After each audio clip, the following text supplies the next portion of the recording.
गांव में बार बार चुड़ैल किसी न किसी को उठाकर ले जाती है। गांव वाले उसका पीछा करते हैं और वह देखते हैं कि वहाँ एक बहुत बड़े और पुराने बरगद के पेड़ के नीचे एक बहुत ही डरावनी शक्ल का राक्षस बैठा होता है।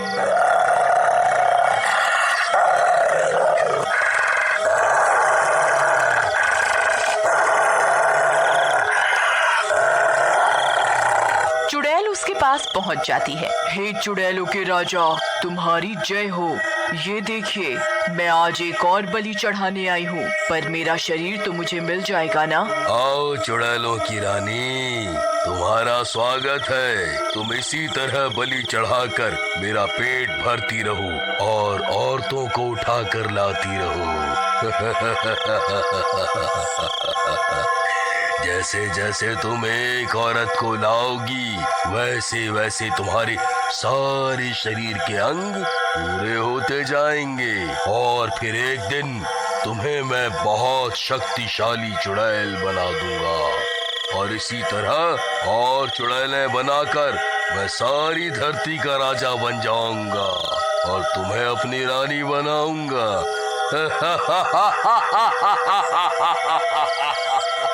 फिर वे दोनों भूत जोर जोर से हंसने लगते हैं और उनकी सारी बातें सुनकर गांव वालों के होश उड़ जाते हैं। अरे अब तो गए काम से। अम्मा, अरे अम्मा तो है ही नहीं।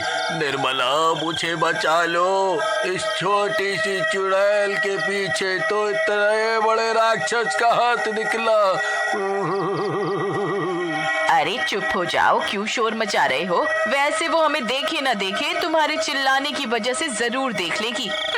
लीजिए स्वामी, मैं आज भी एक औरत लेकर आई हूँ। आप मुझे इसके हाथ लगा दीजिए और बाकी का शरीर खा लीजिए। शाबाश, लाओ दो। फिर जैसे ही वो भूत उसे खाने लगता है तो वह उसे खा नहीं पाता और गुस्से में उसे फेंक देता है।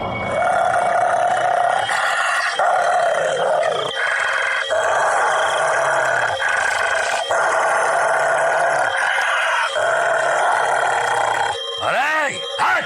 ये क्या लेकर आई है?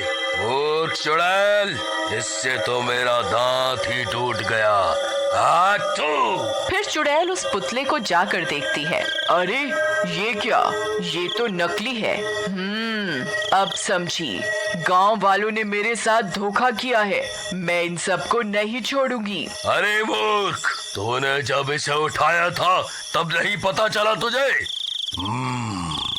इसका मतलब इन गांव वालों को हमारे बारे में पता चल चुका है, तभी उन्होंने तुझे पकड़ने के लिए ये पुतला लिटाया। अगर तू मेरे लिए और बलि ना लेकर आई तो तू ऐसे ही बिना हाथ पैर के रह जाएगी और मेरा सारा बना बनाया खेल बिगड़ जाएगा।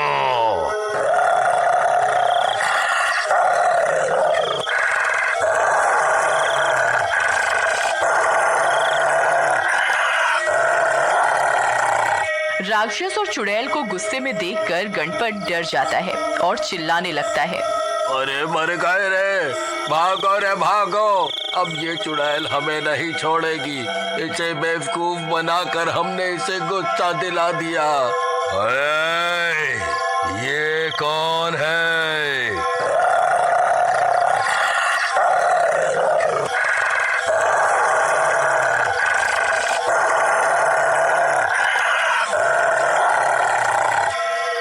जाकर देखो कौन चिल्ला रहा है। कहीं गांव वाले तो नहीं आ गए तुम्हारा पीछा करते हुए? उन्हें हमारी इस जगह का पता नहीं लगना चाहिए था। जाओ, पकड़ कर लाओ एक एक को। अरे तुम धोखेबाजों, यहाँ तक आ गए। तुम्हारी हिम्मत की दाद देनी होगी, पर अब मैं तुम्हें नहीं छोड़ूंगी। अब भागकर कहाँ तक जाओगे? सब गांव वाले भागने लगते हैं। अरे भागो रे भागो, जल्दी से भागो, अपनी अपनी जान बचा के भागो। अब ये हमें नहीं छोड़ेगी। अरे इससे फालतू में ही पंगा ले लिया। फिर सब भागते भागते गांव पहुंच जाते हैं और चुड़ैल भी उनके पीछे पीछे गांव तक पहुंच जाती है।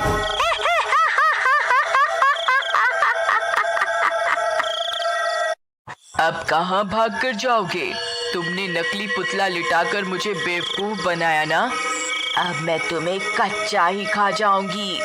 अरे हमें डरने की जरूरत नहीं है, इसे तो मैं अभी बताती हूँ। फिर निर्मला चुड़ैल को आग से जलती हुई मशाल से डराने लगती है। ले चुड़ैल कहीं की, अब आकर दिखा मेरे पास, तुझे जलाकर राख कर दूंगी। अरे नहीं, इसे पीछे हटा, मुझे और गुस्सा मत दिला। अगर मुझे कुछ हुआ ना तो मेरे राजा जी तुम में से किसी को नहीं छोड़ेंगे। फिर सभी गांव वाले भी चुड़ैल को अपनी अपनी मशालों से डराने लगते हैं। अरे नास मिटो, ये सब मिलकर क्या कर रहे हो? मैं अभी तो जा रही हूँ, लेकिन मैं वापस जरूर आऊंगी। मैं तुम्हें छोड़ूंगी नहीं, तुम सब मरोगे, सबके सब मरोगे। फिर इतना बोलकर चुड़ैल चली जाती है। अरे बच गए रे, अब वो चली गई, अब कोई डर नहीं। नहीं नहीं गणपत भाई, अभी खतरा टला नहीं। उसने कहा है कि वो वापस जरूर आएगी। हाँ, वैसे भी देखा था ना उन चुड़ैलों के राजा राक्षस को, इन सब के पीछे वही है। हाँ भाभी, मेरी और श्याम की पत्नी को मार कर ही उसे उसका सर मिला है और 2 औरतों से उसे शरीर मिला है। अब वो अपने हाथों और पैरों को जरूर पाना चाहेगी। एक काम करते हैं, आज रात को हम अपने घर के बाहर मशाले जलाकर सोए तो शायद वो हमारे पास ना आ सके। फिर सब गांव वाले ऐसा ही करते हैं। फिर उसी रात को चुड़ैल वहां फिर से आती है। अरे ये क्या, ये गांव वाले तो बहुत ही चालाक निकले। अब मैं इनको कैसे पकड़ कर ले जाऊं? फिर घर के अंदर जाने की कोशिश करती है, लेकिन आग जलने के कारण वो घर के अंदर नहीं जा पाती। फिर वो चली जाती है। आओ मेरी रानी आओ, ले आई मेरा भोजन।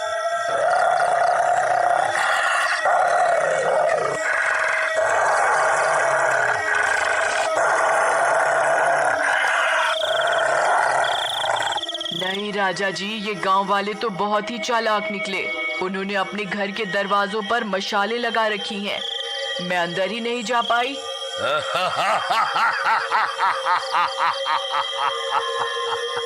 चालाक नहीं, कितने भोले हैं बेचारे गांव वाले। इन्हें मेरी शक्तियों का कोई एहसास नहीं।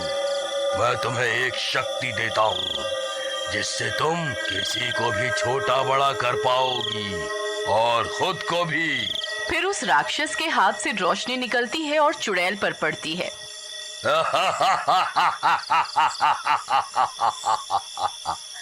अब तुम जाओ और जल्दी से मेरा भोजन लेकर आओ, मुझे बहुत भूख लगी है। फिर चुड़ैल गांव जाती है।